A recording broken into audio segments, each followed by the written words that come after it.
El cromosoma de Beatriz. Éramos 4. Bueno, más bien éramos 5 si contamos a Manchas, que siempre ha formado parte de la familia. Nació mi hermanita y entonces nos volvimos 6 o 7 si contamos el cromosoma de más con el que ella nació. En la casa todos esperaban con mucho entusiasmo que llegara mi hermanita. Mi mamá y mi abuela bordaban y tejían. Mi papá llegaba con bolsas y paquetes, aunque a mí, mis papás me corrieron de su cuarto y metieron mi cama en el de Alejandra, mi hermana mayor. Una noche mi papá nos pidió que ayudáramos a encontrarle nombre a la bebé que iba a nacer. Lucía, Sara, Elisa, Laura. Él los dictaba, a Alejandra los escribía y yo escuchaba. Todos sonaban tan bonitos que no podíamos decidir. A mi mamá se le ocurrió que hiciéramos unas tarjetas, cada una con un nombre por un lado y su significado por el otro, y que escogiéramos el que nos pareciera mejor. Antes de que mi papá me acabara de leer todas las tarjetas, mi mamá y Ale se decidieron por Beatriz, la que trae felicidad, aunque a mí, más que felicidad, me daba rabia que llegara y me quitara mi lugar. Y llegó. Una noche mis papás nos pasaron a dejar a casa de los abuelos, y yo me puse a llorar hasta que mi abuelito me cargó y me quedé dormida en sus brazos. Al día siguiente fuimos a conocerla. Mi mamá no solo tenía una aguja en el brazo, sino los ojos rojos como se me ponen a mí después de llorar. Así que, mientras los demás estaban felices, a mí me dio más rabia. ¿Qué te hizo esa mocosa?, le pregunté mientras los demás ni la veían porque iban derechito a asomarse a la cuna.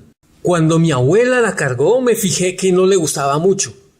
Como ella se dio cuenta de que yo hacía un gesto al verla, me dijo: así son los recién nacidos, pero ya verás qué bonita se va a poner dentro de unas semanas.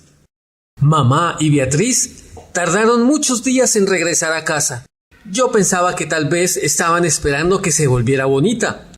Un día antes de que llegaran, papá nos explicó a Ale y a mí que Beatriz había nacido con algunos problemas y que por eso ella y mamá se habían tardado tanto en el hospital. Yo pensé que tal vez le faltaba una oreja o que tenía menos de 5 dedos en un pie.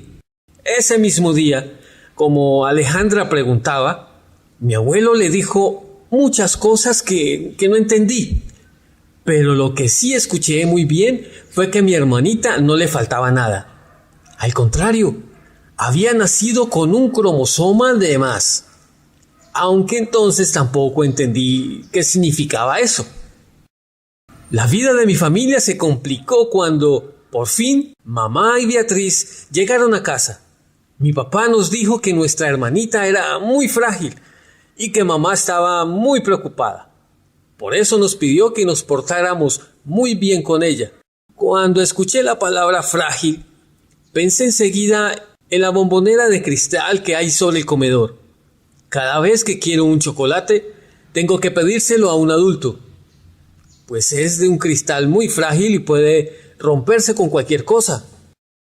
Se lo comenté a papá, porque mi mamá siempre estaba cuidando a Beatriz, o cansada, y él me contestó que sí, que era algo parecido. Me dijo que mi hermana tenía algo llamado síndrome de Down, que le complicaba todo, pero que juntos íbamos a lograr que se volviera tan fuerte como nosotros. No me quedó muy claro por qué si tenía de más eso que le dicen cromosoma, era menos fuerte que nosotros.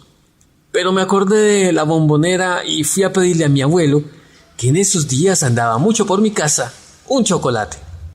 A las pocas semanas de esa charla, cuando ya nos estábamos acostumbrando a vivir con 2 bomboneras de cristal en casa, mi hermanita se puso muy enferma. La llevaron de regreso al hospital y Ale y yo nos fuimos a vivir con los abuelos. La operaron del corazón y quedó casi tan chiquita y flaca como de recién nacida. Apenas podía levantar la cabeza y cuando lloraba su voz se escuchaba como una flauta desafinada. El día que por fin todos regresamos a casa, mis papás nos dijeron que no la íbamos a descuidar y que todos trabajaríamos para que se repusiera y pudiera hacer lo mismo que nosotros. Y de verdad que hemos trabajado.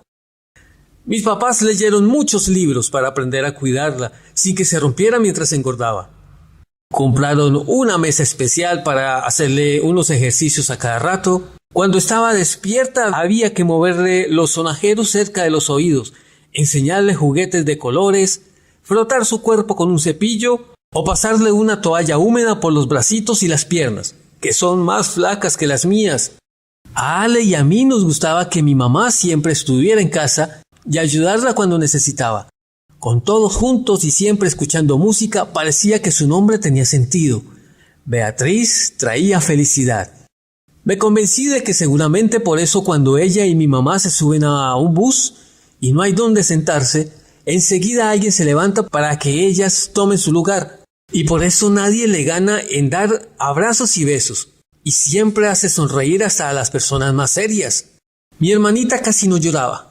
Bueno, al principio, porque cuando estuvo más fuerte, sus gritos se oían hasta en las escaleras del edificio. Cada vez que lograba hacer algo nuevo, había fiesta en la familia. Cuando por fin pudo sentarse, mi mamá lloró de la emoción. Debe de pesarle mucho el cromosoma, pensaba yo. Por eso le cuesta trabajo mantenerse derecha. Empezó a gatear con ayuda de nosotros. Y aprendió a hacerlo tan bien que mis papás compraron una pizza y jugábamos a hacer carreras con ella. Cuando pudo caminar, agarrada del lomo de Manchas, hicimos una fiesta. No me acuerdo cuándo fue que se rió conmigo por primera vez, pero sí que yo también me reí con ella, porque para ese entonces ya se me había pasado la rabia. Primero la llevaban a clase de todo, de sentarse, de gatear, de caminar, de hablar, pero después entró al kinder de mi escuela. Al principio la directora no quería admitirla porque decía que no se iba a poder integrar, pero mis papás insistieron en que le diera una oportunidad. Fue una semana de prueba y se quedó. Cuando una niña me dijo que Beatriz era fea, me enojé tanto que le di un pellizco tan fuerte que ninguna niña se atrevió a volver a molestarme. Pero esa noche no me podía dormir. No entendía todavía cómo era que, si tenían un cromosoma más, parecía más bien que tuvieran algo menos que nosotros. Me levanté y fui de puntitas a su cuarto para no hacer ruido. Me volví a acordar de la bombonera, y tal vez ella me sintió porque, sin abrir los ojos, me sonrió. Y entonces recordé lo ricos que son los chocolates. Todavía no entendía mucho del asunto, pero regresé a mi cama y me dormí pensando en la sonrisa de mi hermana. Unos cuantos días después, Beatriz amaneció resfriada y en lugar de ir a la escuela, se quedó en casa con mamá. Yo estornudé porque de pronto me dio flojera, pero mi papá se sonrió, cargó mi mochila y me dio la mano. Alejandra ya nos esperaba en la puerta con cara de drama, porque no le gustaba llegar tarde. Así que no tuve más remedio que irme y dejar otra vez sola a mamá con la bombonera. Papá nos recogió como siempre un poco tarde y todavía pasamos a comprar el pan y por unos discos nuevos que le había encargado a un amigo. Cuando ya íbamos llegando, vimos que habían unas patrullas y mucha gente en el banco de enfrente y policías afuera de la puerta del edificio donde está nuestra casa. Ni siquiera se podía abrir el portón para meter el automóvil. Papá se puso nervioso y preguntó qué pasaba. A un vecino: «Asaltaron el banco y los ladrones se metieron precisamente aquí. Ya vino la policía, pero no han encontrado a nadie. El señor del apartamento 10 los vio subir hasta el último piso». Papá se puso verde. El vecino continuó: «Ya revisaron en la azotea, pero no encontraron a nadie. Aunque oímos un helicóptero y los vecinos del edificio de enfrente dicen que lo vieron acercarse a nuestro edificio». El vecino también nos dijo que en ese mismo momento la policía estaba en nuestro apartamento. Papá se puso más verde, nos tomó de la mano y corrimos hasta el ascensor. Las manos de papá sudaban.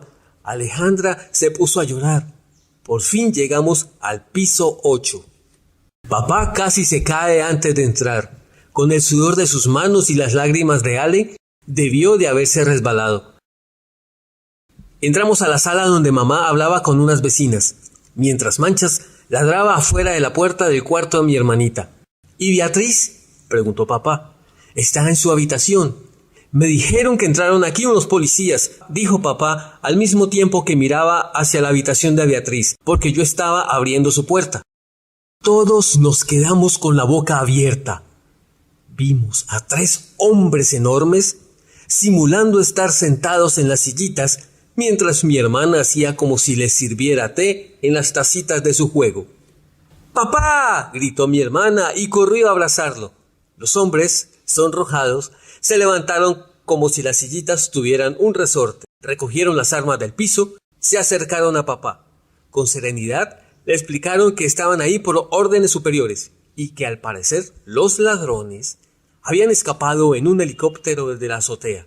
Aunque ya habían revisado todas las viviendas, les ordenaron permanecer en el piso 8, o sea el nuestro, porque, como está antes de la azotea, y fue el último lugar por el que una vecina vio pasar a los ladrones, debían quedarse a vigilar hasta estar absolutamente seguros de que todo estaba en orden.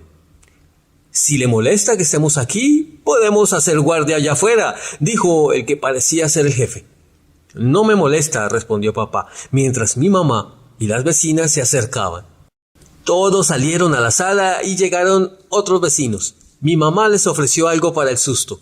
Beatriz se puso a llorar. La dejaron sola en medio del juego, mientras Alejandra la cargaba y la consolaba, diciéndole que ella se tomaría el tecito y los pasteles. Corrí a mi habitación, saqué de mi biblioteca mi diccionario básico escolar y busqué cromosoma. Leí: elemento que en forma de corpúsculos, filamentos o bastoncillos existe en el núcleo de las células en el momento de la división. No entendí nada de esa definición, pero por fin sé para qué sirve el cromosoma que le sobra a mi hermana. Sirve para lo mismo que los chocolates de la bombonera del comedor que mi abuelo come a escondidas. A todos nos ablanda el corazón.